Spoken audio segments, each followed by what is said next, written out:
जगत जननी ईश्वरी मां खोड़िया कातणिया वाली मां खमकारी खोड़िया सोए लागणी नोबल वाली त्रिशूल खपर धारी चंडिका चारणी जोग माया खोड़िया वारणी तारणी पेड़ मदर सवारी वाली खोड़ियार माता की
કઈ ગયો બધા કેટલા 300 ની માથે થઈ ગયા અમે ફોટો પાડજે ઓલા મારા વિડિયો ચાલુ છે હો ભાઈ તમે ફોટા પાડજો હટી જા પાછળ બોલો ગાડી બોલો પાછળ ઉભર પાછળ ગયો જય કે બોલો બેસ બોલર ગયો ભાઈ પ્રતીક પરમાર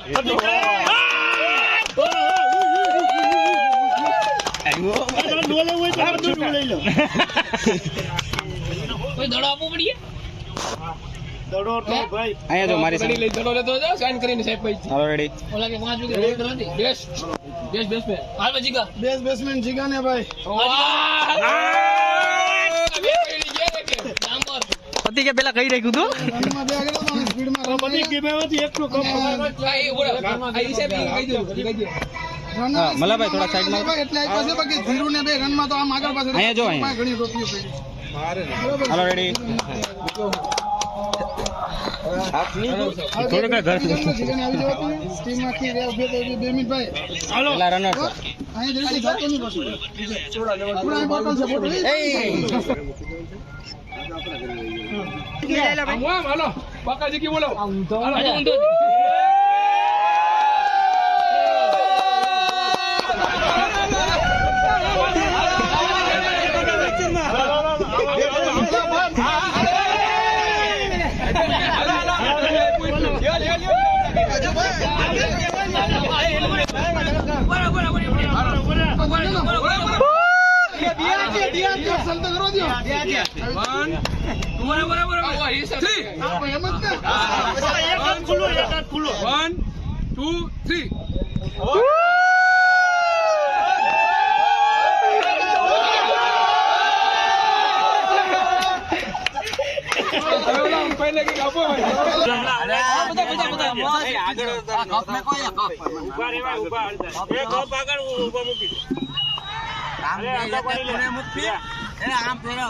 અમારે તો બધા નોખા ભાગી ગયા તો નીચે વાળા નહીં મારવા ને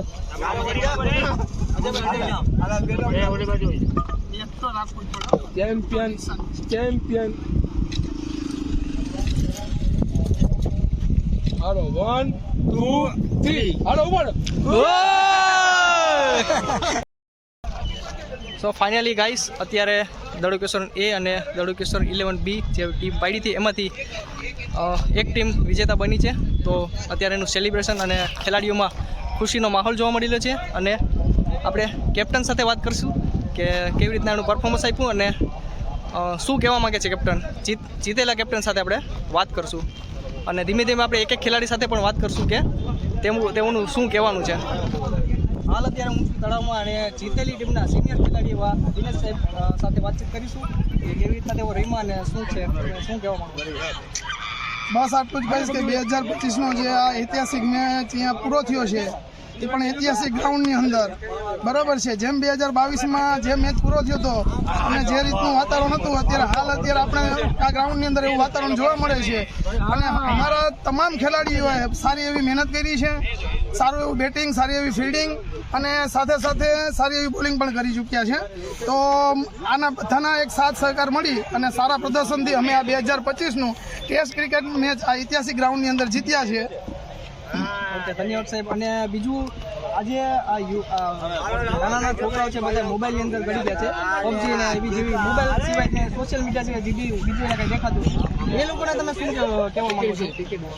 હું એ લોકોને એ મેસેજ દેવા માંગીશ કે ખરેખર એ લોકોએ જે આ મીડિયા સોશિયલ મીડિયાની અંદર જે પણ કાંઈ ગળી ગયા છે, જે મોબાઈલની અંદર જે પણ કાંઈક ગળી ગયા છે છોકરાઓ, તે તેમનું જીવન પોતાનું અસ્તવ્યસ્ત કરી રહ્યા છે. ખરેખર તમારા જીવનની અંદર એક સ્પોર્ટ્સ એવી વસ્તુ છે જે શરીરને એક કસરત સારી એવી મળે, એક સારું એવું જ્ઞાન મળે. એટલા માટે હું લોકોને એટલો જ મેસેજ આપીશ કે જે પણ કોઈ છોકરાઓ આવી રીતના જે કરી રહ્યા છે મોબાઈલની અંદર જે ગેમ રમી રહ્યા છે, જે ઇન્સ્ટા વાપરી કે કોઈ પણ પ્રકારની એપ વાપરી રહ્યા છે, તો હું લોકોને એટલો જ મેસેજ આપીશ કે આમાંથી નીકળી અને સ્પોર્ટ્સની દુનિયામાં જઈ અને પોતાનું સ્વાસ્થ્ય આવા વાતાવરણની અંદર પોતાનું સ્વાસ્થ્ય સારું રાખે અને સ્પોર્ટ્સની દુનિયામાં રહી. ક્રિકેટ છે કે કોઈ પણ બીજી સ્પોર્ટ્સ છે તો બહુ સારી બાબત હશે આ મોબાઈલ કરતાં. ઓકે સર, ધન્યવાદ. દડુકેશ્વર 11ના જીતના કેપ્ટન સાથે જે ટીમ જીતી ગઈ એનો કેપ્ટન છે સતીશ બામણિયા, એની સાથે આપણે વાત કરીશું કે શું તમારી રણનીતિ હતી અને કેવી રીતના તમે મેચ જીતા. 360 રન થયા હતા. એની હિસાબે અમારા ફિલ્ડરિયા સારું પ્રદૂષણ આપ્યું ને એની હિસાબે અમે મેચ જીતા. ખેલાડીની મહેનત કેવી હશે તમારા હિસાબે? બહુ સારી હતી, બોલિંગની પણ સારી હતી, ફિલ્ડિંગ સારી હતી, બધું સારું હતું. ટીમના યુવા ખેલાડી સાથે આપણે વાત કરીશું અને પૂછીશું કે રમીને કેવું લાગ્યું અને વાત કરીએ આપણે. હાર જીત થયા કરે એ એમાં ખેલદીડી રાખવી પડે. ના ફૂલ મોજ જ કરવા માટે ટેસ્ટ આપણે રાખેલી હતી. થોડી હાર જીત તો એક ટીમ ગમે હારવાની, એક ટીમ જીતવાની તમને રમીને મજા આવી? ખેલદીડી રાખી હતી, મજા આવી ગઈ? બહુ મજા આવી. આવતા વર્ષે તમે ફરી પાછું ટેસ્ટ મેચ રમવા માંગો છો? બધું ટેસ્ટ મેચ રમવા માંગતા. ધન્યવાદ.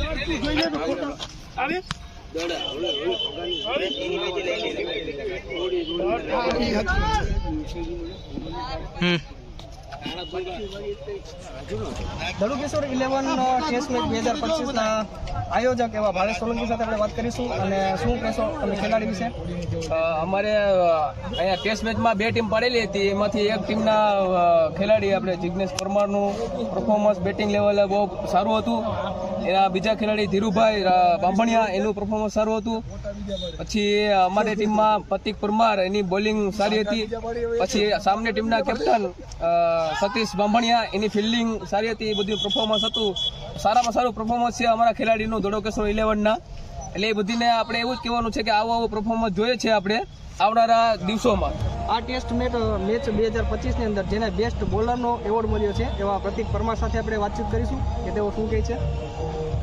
બાદમાં તો હવે અમે પ્રેક્ટિસ કરતા બધી સવારના, બહુ મહેનત કરતા ને એનું પરિણામ અમને મળ્યું છે. 3 વિકેટ મળી છે અને મહેનત પણ અમે ખૂબ કરી હતી. અને પ્લસ અમારા જે પ્લેયરો છે એને પણ ખૂબ સાથ સહકાર આપ્યો. હાર જીત તો આપણે હાર જીત તો થતી રહી, હા અને આવનારી ટેસ્ટ મેચમાં હજી તમારું પરફોર્મન્સ તમે કેવું સુધારવા માંગો છો કે આની હજી આના કરતાં થોડુંક સારું પણ સાથે હજી પ્રેક્ટિસ થોડીક કરી એટલે ઓકે જે યુવા ખેલાડી છે દિવ્યેશ સોલંકી તેની સાથે આપણે વાતચીત કરીશું અને તેને પૂછીએ કે તેઓ શું કહેવા માંગે છે. આ ટેસ્ટ મેચ તમને રમીને બહુ મજા આવી ને અમારા સિનિયર ખેલાડીઓ પછી તમને બહુ શીખવા મળ્યું ને અમારી આવનારી મેચોમાં અમે પરફોર્મન્સ સારું દેખાડીએ અમારી એવી આશા રાખીએ છીએ. ખૂબ ખૂબ ધન્યવાદ.